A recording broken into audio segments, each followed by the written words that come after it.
Music that is closest to the natural sounds and rhythms of the human voice, such as classical or choral music, will have a sedating, calming effect.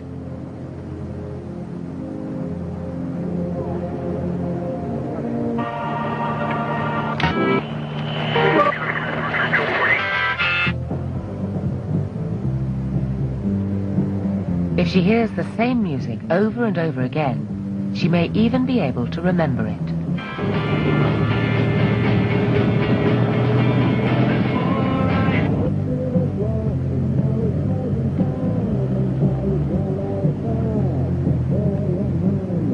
At 33 weeks, the fetus may recognize a particular piece of music and can even jump in time to it.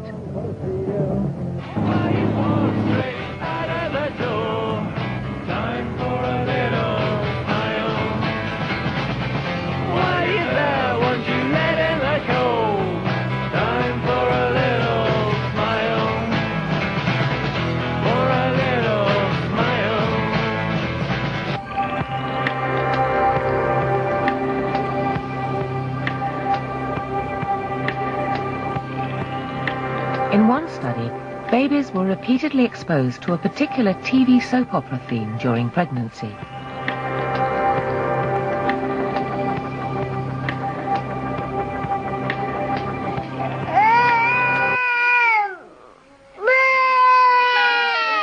After birth, when the same music was played to them, these babies became alert, relaxed, and would stop crying. Babies that had not been exposed to the music in the womb would show no reaction at all to the same piece of music. For the researchers conducting the experiment, this was evidence of long-term memory at work before the baby is born.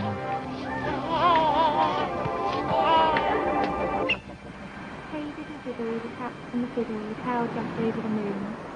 The little dog laughed, diddle diddle, the cat and the dish ran away with the spoon. Hey diddle diddle, the cat and the fiddle, the cow jumped over the moon. The cow jumped over the little dog laughed. In a similar experiment, mothers would repeat a children's rhyme each day during the final month. The cow jumped over the dish ran away with the spoon. The little dog laughed to see such fun. The cow jumped over the moon. Hey diddle diddle. At the end of the experiment, a recurrent decrease in fetal heart rate showed that the fetus had become familiar with this particular rhyme, as opposed to similar rhymes they had not heard.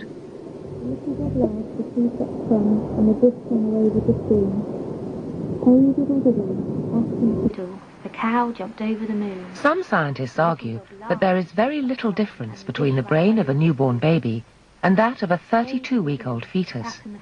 The cow jumped over. Where once it seemed that the mental development of a baby began at birth, now it appears birth could be a relatively insignificant event in developmental terms. She may have to support herself after birth, but as for the process of thinking, learning and remembering, she will already have been hard at work for 3 months, and her brain will continue to grow at the same rate for the next year. That's what little boys are made of.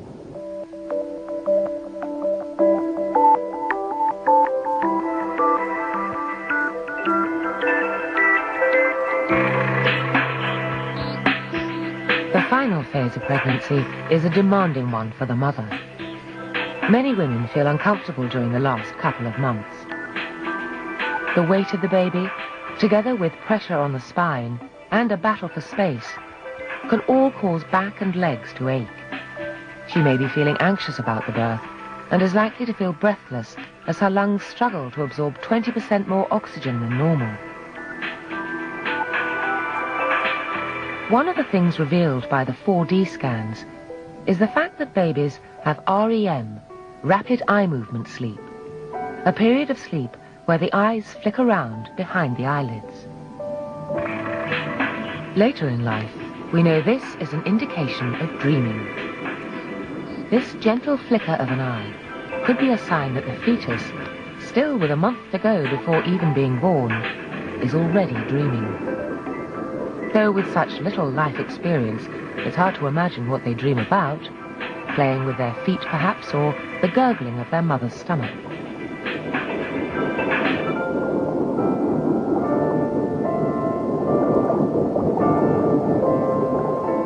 And the sun away with the sea, night and day the moon, and the big sun away with the sea. I don't usually look at those up sometimes. And the big sun away with the sea. But why? In adulthood, dreaming plays a vital role in allowing us to make sense of events around us and develop strategies to deal with the world. In a fetus, dreaming, however simple the dreams, may be the crucial process that stimulates the brain to grow and develop.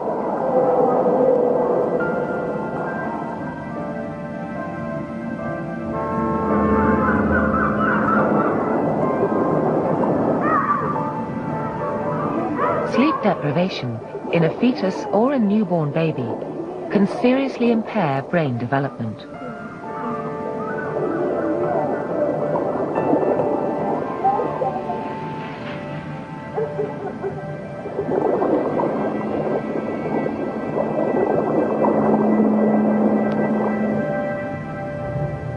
In just over 8 months, the brain has grown approximately 100 billion neurons, with 100 trillion connections. The brain and head have grown as big as they can in the womb and still be able to squeeze through the mother's pelvis.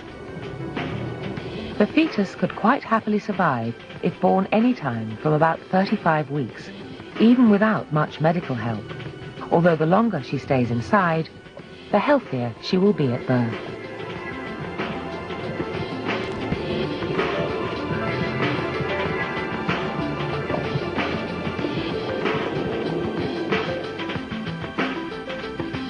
The mother is likely to be getting increasingly uncomfortable.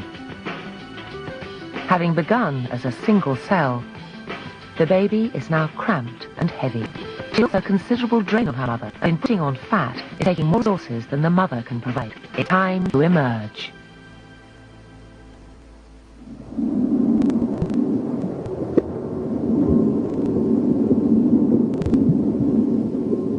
The countdown is on. It's impossible to tell when the baby will be born exactly. Only 5% of babies are born at due date.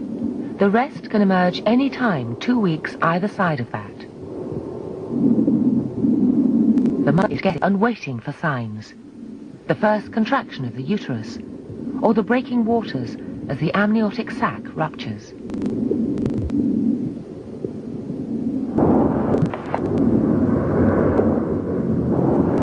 Nobody knows exactly what initiates labor. They belong, together with the placenta, that are the key to the timing. When the lungs are mature, they secrete a protein in amniotic fluid, which alters the placenta's production of hormones. It slows the release of progesterone and triggers the release of a new hormone, oxytocin, which kick-starts the contractions of the uterus wall, and labor begins. Oxytocin also inhibits memory. It may have a role in helping women to forget the pain of birth and to bond with their new babies. During the first stage of labor, the baby's head is locked in the bottom uterus and is bearing down on the cervix, the barrier between the uterus and the vagina. Just past the cervix was a tiny sperm 38 weeks ago. Now it must stretch 10 centimeters to allow the baby's head, the largest part, to pass through.